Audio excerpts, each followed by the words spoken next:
All users of Windows are suckers. For decades, Richard Stallman was the man the tech industry loved to ignore. Long hair, radical opinions, and warnings about software freedom that most people dismissed as paranoia. He warned that software companies would eventually gain too much control over the computers people used every day. He warned that convenience would slowly replace ownership, and he warned that users would become dependent on systems they could no longer fully inspect, modify, or escape. Most people dismissed him. But when you look at Microsoft today, the comparison becomes difficult to ignore. 30 years later, many of Stallman's fears no longer sound theoretical. They look familiar. Back in the early 1980s, Stallman launched the GNU project and later the Free Software Foundation around a simple idea.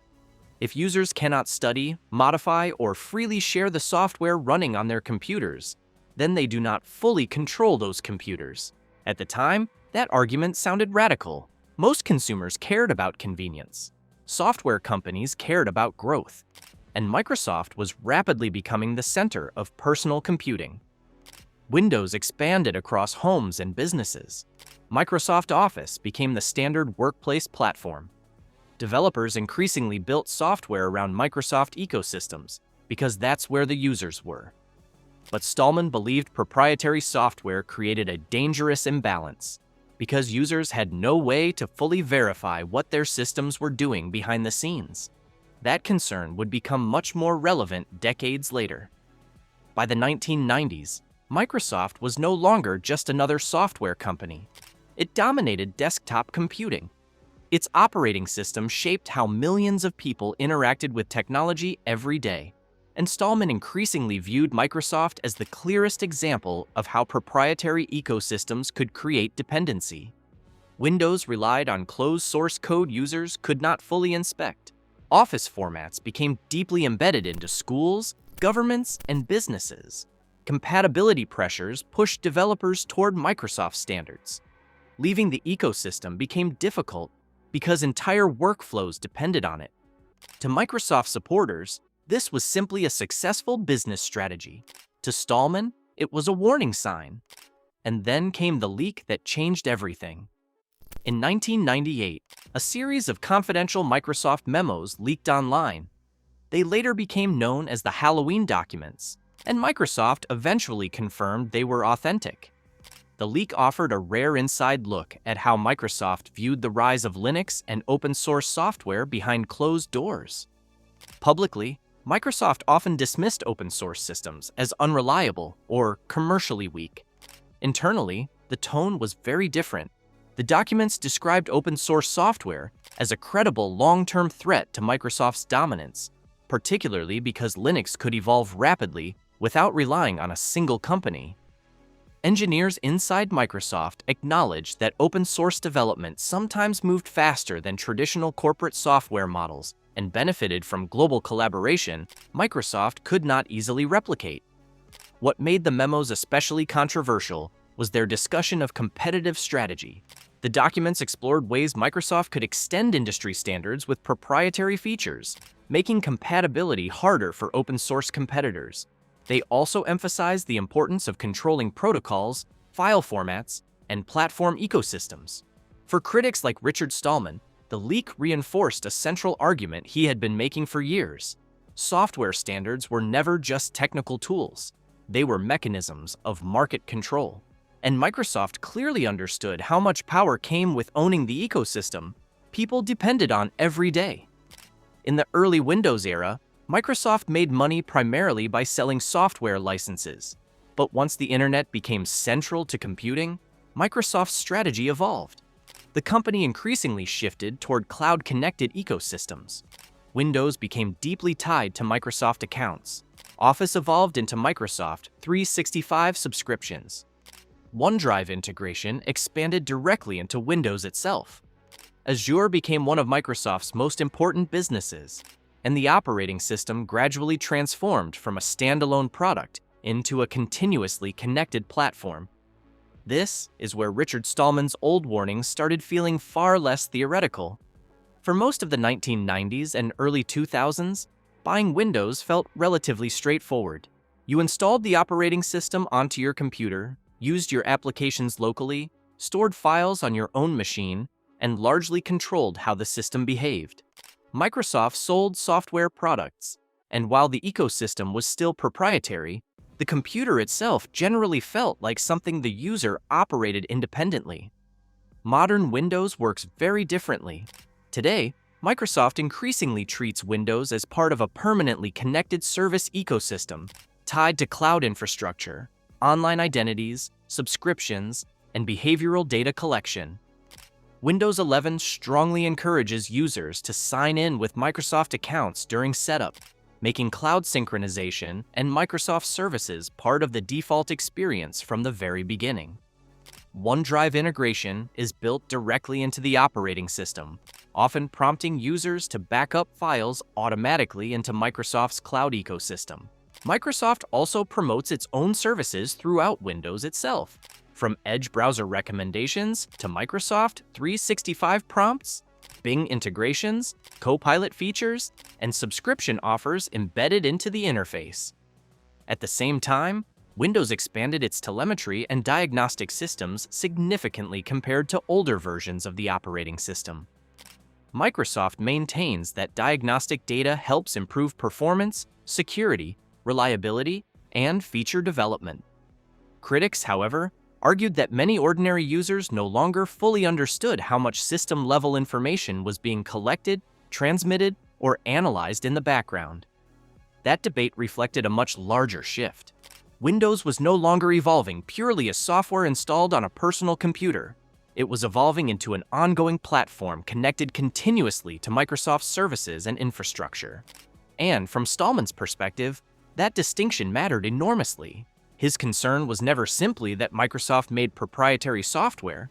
His concern was that the software industry would gradually normalize systems, where users became increasingly dependent on remote platforms controlled by corporations rather than by the people using the machines themselves.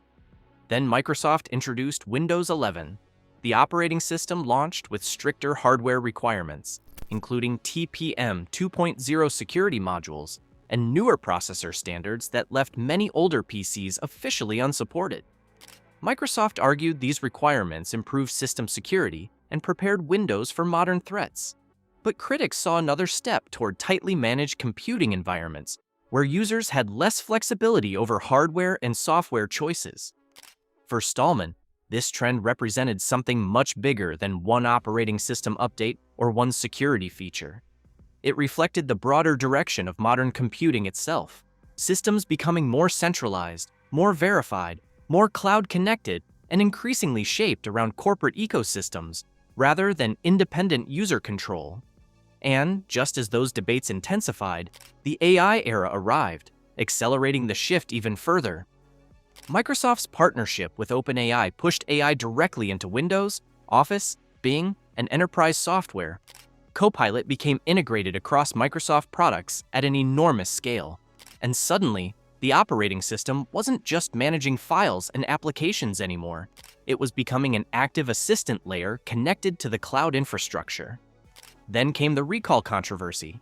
Microsoft introduced Recall as a feature capable of continuously capturing snapshots of user activity on AI PCs, so users could search past actions later. Privacy advocates immediately raised alarm over the security and surveillance implications. Microsoft later revised parts of the rollout following the backlash. But the controversy mattered for a bigger reason. It demonstrated how modern computing was moving toward persistent behavioral monitoring tightly integrated into the operating system itself. Exactly the kind of trajectory Stallman warned could emerge once users lost meaningful control over the software running on their machines. What makes this story complicated is that modern Microsoft also embraced open source. The same company that once viewed Linux as a direct threat now contributes heavily to open source projects. Microsoft owns GitHub. Azure supports massive Linux workloads.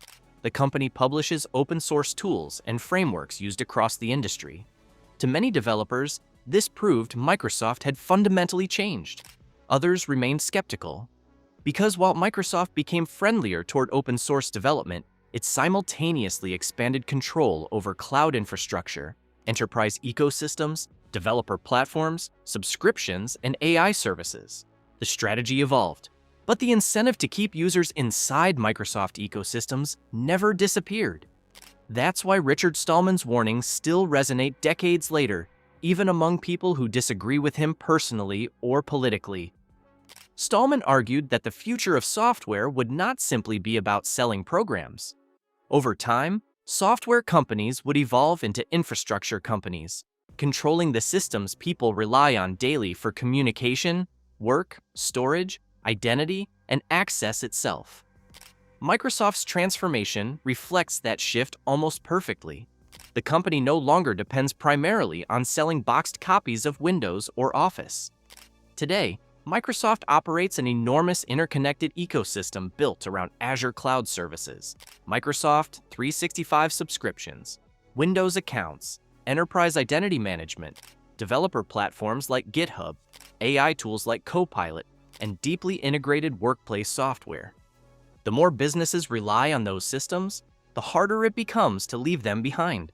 Files, workflows, authentication systems, meetings, cloud storage, and AI-assisted productivity tools all become connected to the same infrastructure layer.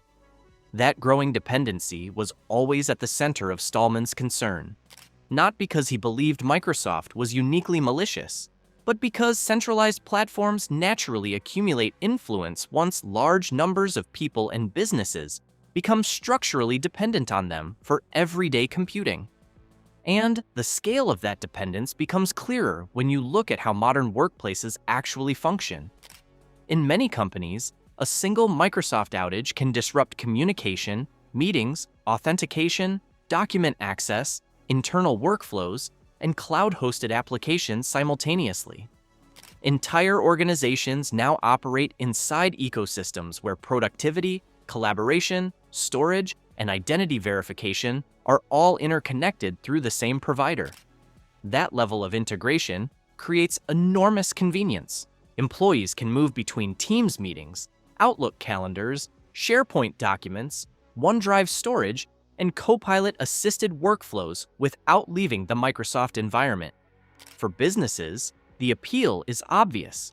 Centralized management, synchronized infrastructure, and unified enterprise support. But Stallman's argument was always about what happens after convenience becomes dependence. Because once a company builds its operations around one ecosystem, switching away becomes expensive, technically difficult, and operationally risky. Internal tools get designed around Microsoft standards. Employees become trained around Microsoft workflows. Security systems, licensing agreements, and cloud architecture all become tied to the same infrastructure provider. At that point, the platform stops being just software. It becomes operational infrastructure, and infrastructure has power. That power affects pricing, compatibility, platform rules, development priorities, and increasingly, access to emerging technologies like AI systems and cloud computing resources. Companies operating inside these ecosystems may technically have alternatives available, but the practical cost of leaving can become so high that the ecosystem effectively becomes permanent. That broader shift is what made Stallman different from many other software critics of his era. He was not only arguing about code, he was arguing about dependency itself. And as Microsoft evolved from a desktop software company into one of the central infrastructure providers of the digital economy, his warnings started looking far less like fringe ideology and far more like an early description of where the industry was heading all along. The next phase of computing is arriving faster than most people realize. AI assistants are being integrated directly into operating systems. Productivity tools are becoming increasingly cloud-dependent. Workplace software now operates through constantly connected ecosystems that sync identities, files, calendars, communication, and behavioral data across multiple devices and services in real time. And Microsoft is positioning itself at the center of that transition. Windows is evolving into an AI-integrated platform. Microsoft 365 is becoming deeply tied to Copilot features and cloud workflows. Azure powers large portions of the company's AI infrastructure strategy. Even everyday computing tasks are increasingly connected to persistent online services managed through Microsoft accounts and enterprise ecosystems. That's why Richard Stallman's warnings suddenly feel far more relevant than they did in the 1990s. The debate was never only about Microsoft as a company. It was about what happens when the systems people rely on every day become increasingly dependent on remote platforms they cannot fully inspect, modify, or independently control. 30 years ago, many people dismissed those concerns as ideological paranoia from a fringe software activist. Today, they sound much closer to a mainstream technology debate, because once your operating system, cloud storage, workplace tools, identity systems, and AI assistant are all tied to the same ecosystem, one uncomfortable question starts becoming impossible to ignore. How much of your computer do you actually control anymore?